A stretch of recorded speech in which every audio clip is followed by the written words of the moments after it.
Friday, everyone, and thank you so much for watching This Is Now. We start with breaking news new at noon. Environmentalists are celebrating a momentous decision by the military to end live fire training in Makua Valley permanently. Now, the announcement was made about an hour ago by officials with the Department of Defense, the Army, and the advocacy group Malama Makua, which said decades after live fire training in the valley has sparked wildfires that have killed native forests and habitats and have damaged sacred sites, Makua will finally be protected. Now, the military has not fired a single shot in the valley since 2004 after Malama Makua took the Army to court. We're going to have much more on this story online and in later editions of Hawaii News Now. Let's take a live look outside now with our tower cam. This is looking over Honolulu. You can see some raindrops on that camera. Today is a first alert weather day for Oahu and Kauai as potentially heavy rains could batter the islands. Now the entire state is under a flood watch until 6 p.m. Billy V has your latest forecast. Thank you very much. Let's go ahead and take a look. First of all, a first alert weather day declared for the islands of Oahu and Kauai today. That's because there is still the potential of some heavy rainfall and some thunderstorms. Let's go ahead and take a look at the rain totals from yesterday. Boy, there was a lot of rain over the eastern side of the state. 8.5 inches for Hawaii Island. Maui County got 9.5 inches, and some of that may continue today for those islands, but less so for Hawaii Island and Maui, more so for the western side of the state, which means Kauai and Oahu. As we take a look at the forecast, this is what it looks like as we go into the afternoon hours. Notice it's only Kauai right now, Oahu getting some of that rainfall as well. But as we go through in this evening, 9 o'clock, as we go through to Saturday early morning, you'll see that it does increase for Kauai and Oahu. So there are still some showers ahead. And because there's so much saturation of the ground, that means even if it's limited rainfall, that could be still some minor flooding happening. And as we go into the rest of the week, we've got trade wind weather that's returning as we go into Wednesday and Thursday. So let's take a look at your 7-day forecast real quickly. Friday is highlighted in red because first alert weather day. Once again, that is just for Kauai and Oahu. Saturday, we'll still get some shower activity. Sunday, it starts to dry out. Monday, Tuesday, Wednesday, forecast for some gusty trade wind weather. Thursday, we start to settle into the weekend with some regular trade winds. So good weather ahead, just got to get through the rains first. As always, get the latest online on your mobile device and at hawaiinewsnow.com.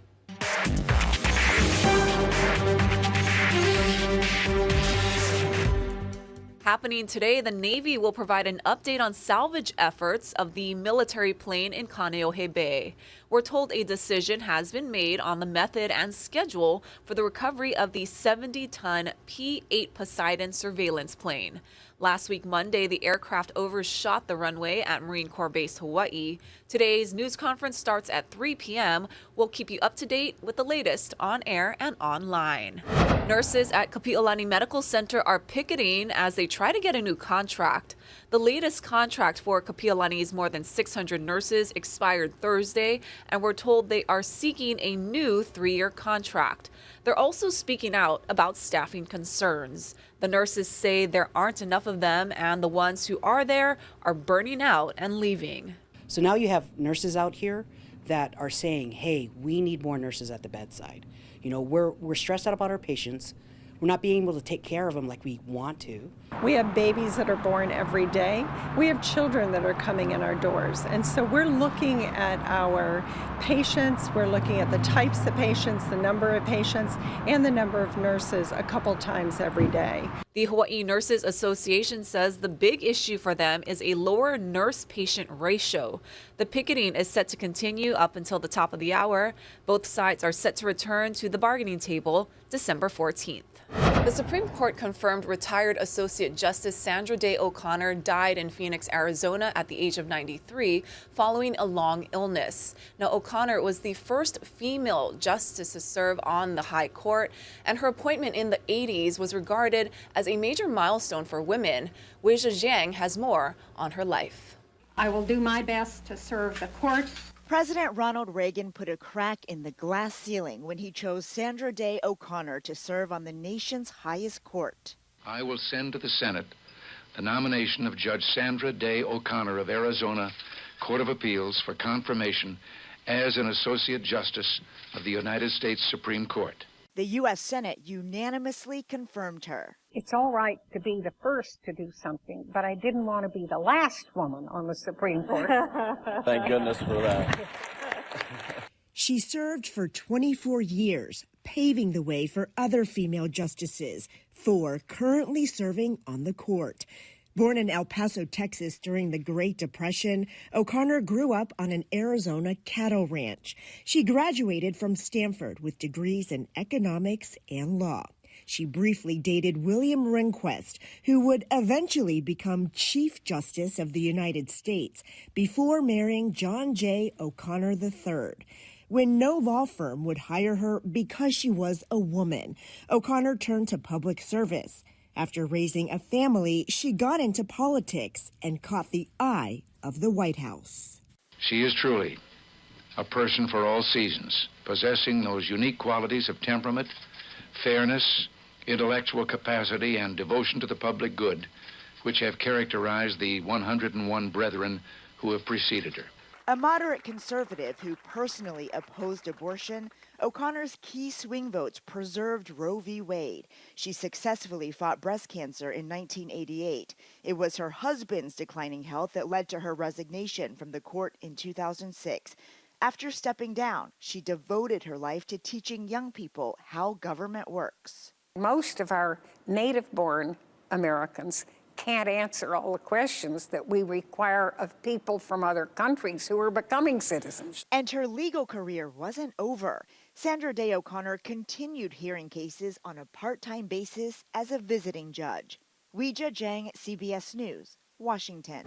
Today, the U.S. House voted to expel New York GOP Congressman George Santos, making him only the 6th lawmaker ever to be ousted from the chamber. Nicole Skanga has the latest from D.C. George Santos has become the 6th member of Congress ever to be expelled by his own colleagues.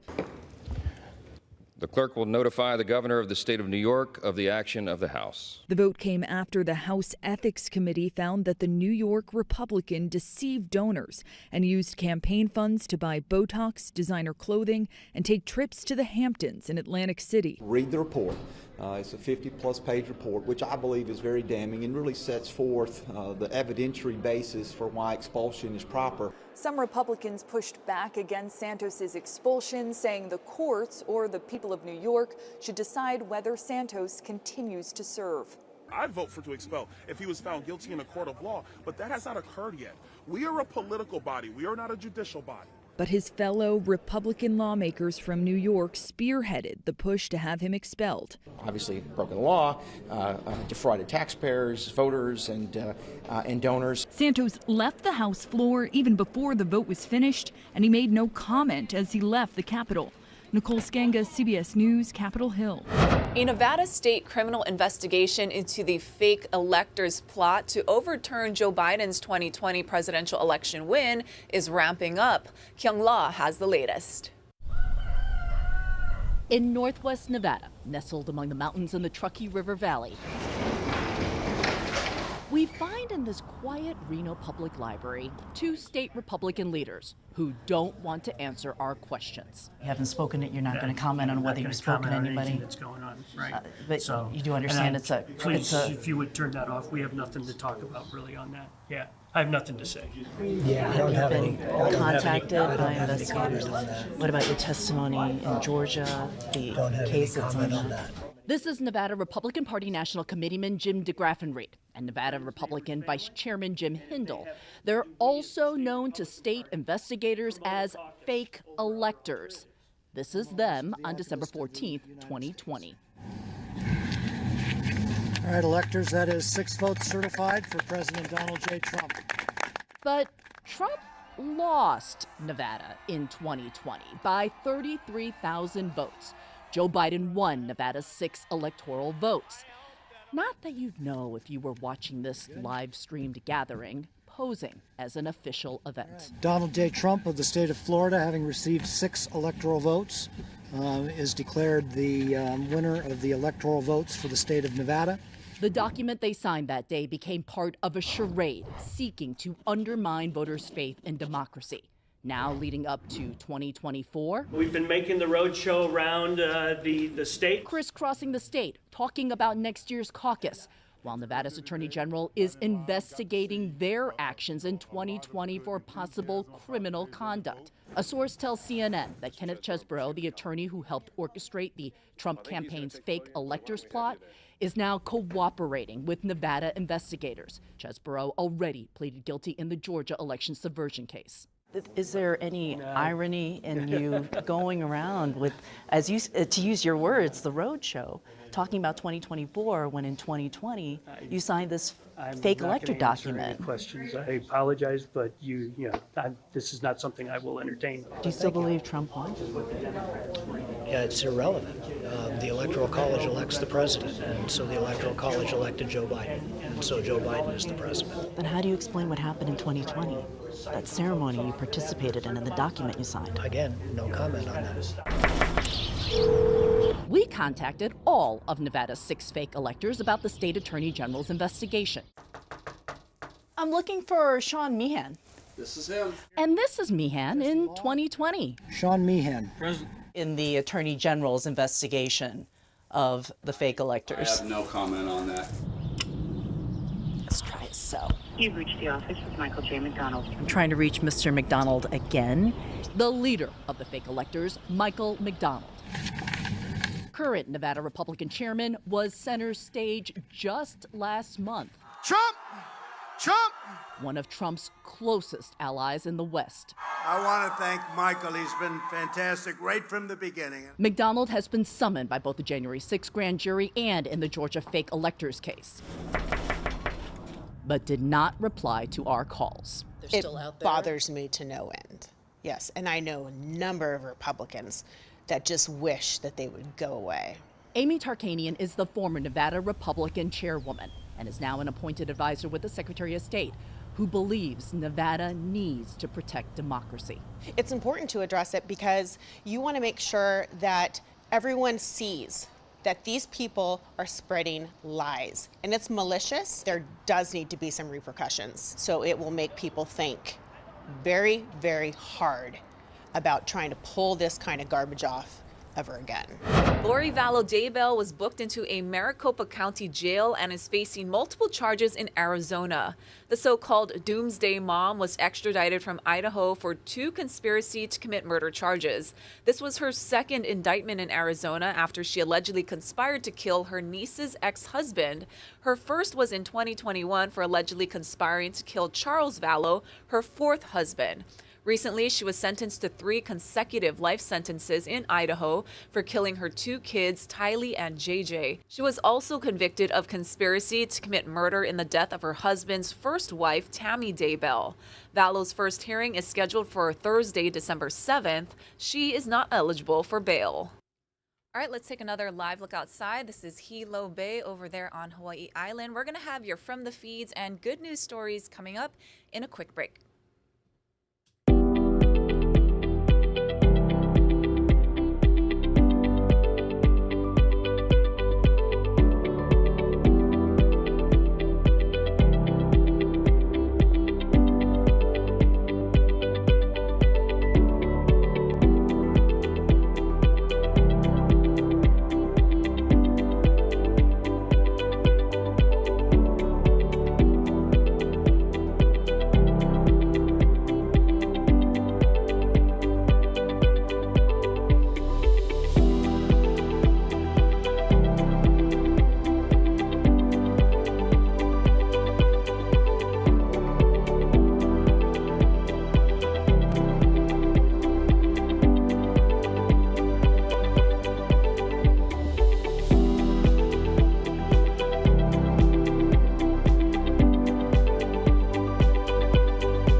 The Biden campaign is preparing a legal fight against potential 2024 presidential election deepfakes. The campaign has assembled a special task force to ready its responses to misleading AI-generated images and videos.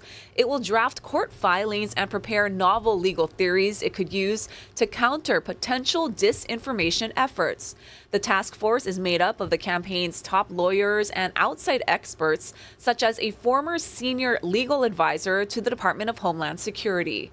The effort aims to produce a legal toolkit, giving the campaign quick responses to nearly any scenario involving political misinformation and convincing audio, video, or images made using AI tools. Now for a look at your big sports headlines here at home, here's Kyle Chinen and Davis Pittner.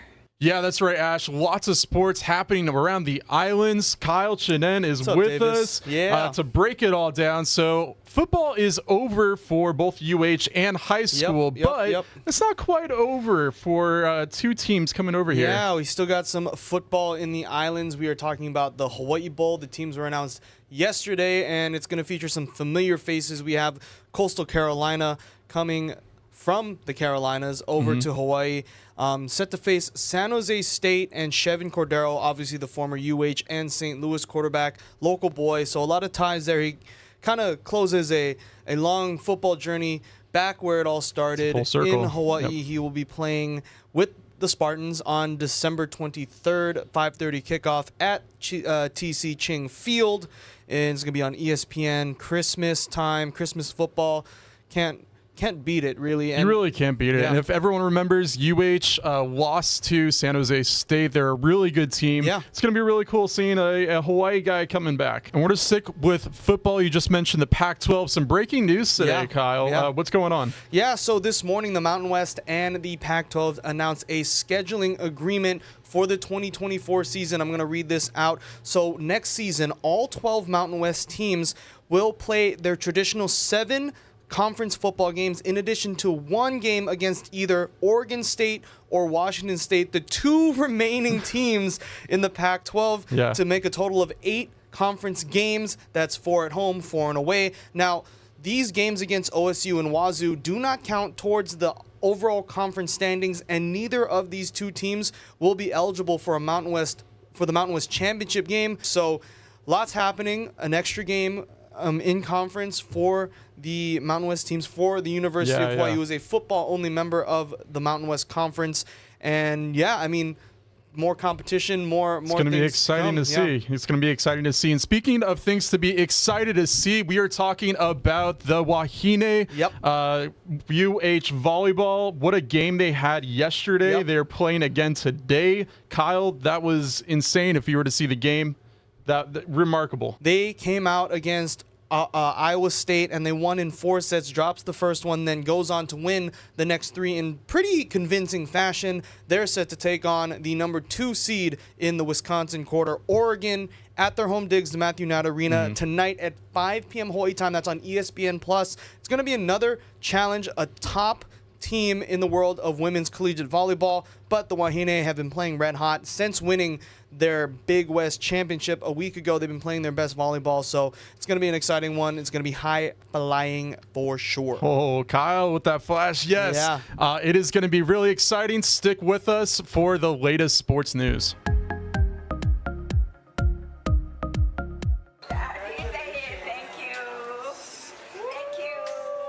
Lots of lei and hugs for Auntie Eloise Luzader. The 95-year-old has been working the check-in counter at UH Manoa for 29 years, greeting about 1,000 students per day. She's credited with introducing 3 couples over the years who ended up getting married. For her service, Luzader received a certificate from the Honolulu City Council and an award from food company Sodexo. Well, I have mixed emotions. I'm happy and I'm sad because I'm going to miss the students. Interacting with them was my thing, to keep me young. She always put a smile on my face, always said hello, always hugged me. So she's pretty much family to me now. In her retirement, she plans to keep moving, volunteering, Zumba, and dancing hula. She also promises to come back and visit Gateway. Well, opening night for the Honolulu City Lights is tomorrow. Casey Lund gives us a preview from Honolulu Hale. Aloha from Honolulu, Hawaii, one of my favorite places to be during the holidays. The city and county of Honolulu puts so much work into Honolulu City Lights, and this is just part of it. Of course, the city department Christmas tree exhibit, the departments get a little bit competitive with this, you might say. You got to come check it out. But we've also got some special guests with us today talking about the 2023 celebration. You might know him as jolly old Saint Nick, Santa Claus. Santa, I want to ask, how do you have time to be here at Honolulu Hale when you got a busy month ahead? Yes, it is. But you know what? It's great to be here to celebrate Honolulu City Lights, and it's the start of the season, so definitely getting everything all planned out. Tell me what's happening tomorrow. It's a pretty big day for all the folks in the city, and you're going to be part of it too. Correct. We have Honolulu City Lights, our parade, and we'll come on down and we'll be out here. I want to ask you too, since I know this is your job, you're well aware. What are the kids asking for these days for Christmas? The top gifts are Barbie. Maybe a Nintendo Switch, but that's up there.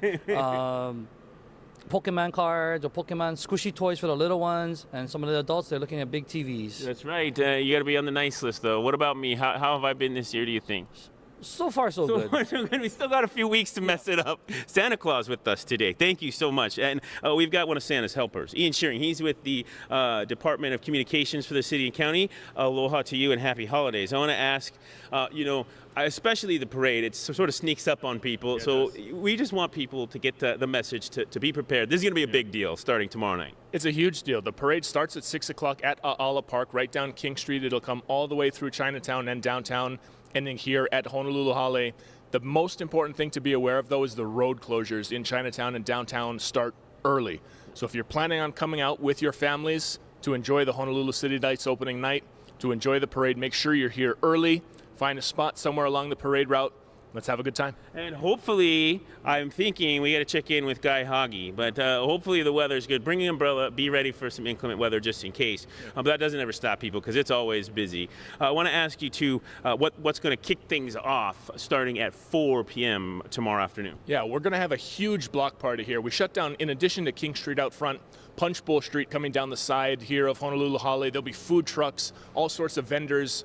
They have balloon lights, and it's a great time. But the block party does start at 4 o'clock. Everything here on the Fosse Municipal Grounds will be getting going right around then. The parade starts at 6. The ceremony, where we're going to light the Christmas tree out front, also starts at 6 o'clock. For the first time, Mayor Blangiardi is going to light the Christmas tree and then hustle to the start of the parade, and is actually going to walk in the parade this year. So we're going to have a great time tomorrow. We invite all of you guys to come out and join us. Very good. And some special guests, too. I won't give it away, but somebody special from University of Hawaii Athletics is going to be part of the festivities tomorrow. So if you miss any of those details, of course, we have all of them listed online at our website at hawaiinewsnow.com. Reporting from Honolulu Hale, I'm Casey Lund. For now, we'll send things back into the studio. Thank you so much, Case. It's going to be a great night. And just some information if you do plan on going out there. As Ian mentioned, the block party starts at 4 p.m. and the lights are scheduled to be turned on approximately at 6 p.m. So where you can park, there is free public parking available at the Frank F. Fosse Municipal Lot, with entry from the left lane of Beretania Street just past Alapai Street.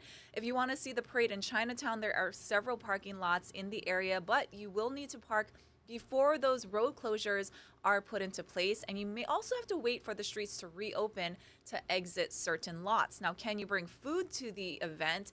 Yes, there will also be a variety of foods available for purchase at the center, the Frank Fosse Civic Center grounds throughout the month of December. On opening night, there are going to be food booths located on Punch Bowl Street over there. Is there an entrance fee? No. Honolulu City Lights is free as a gift to the community by the Honolulu Friends, the Friends of Honolulu City Lights and the city and county. So don't forget, it's going to be tomorrow. If you can't make it down there, it's going to be broadcast live on Olelo Channel 53. And again, thank you for watching. This is now on this Aloha Friday. One more look outside with our tower cam over Honolulu. It is a first alert weather day for Oahu and Kauai. We're going to have much more on your forecast and, of course, all your other headlines coming up first at 4. And you can also tune in online as well. Aloha.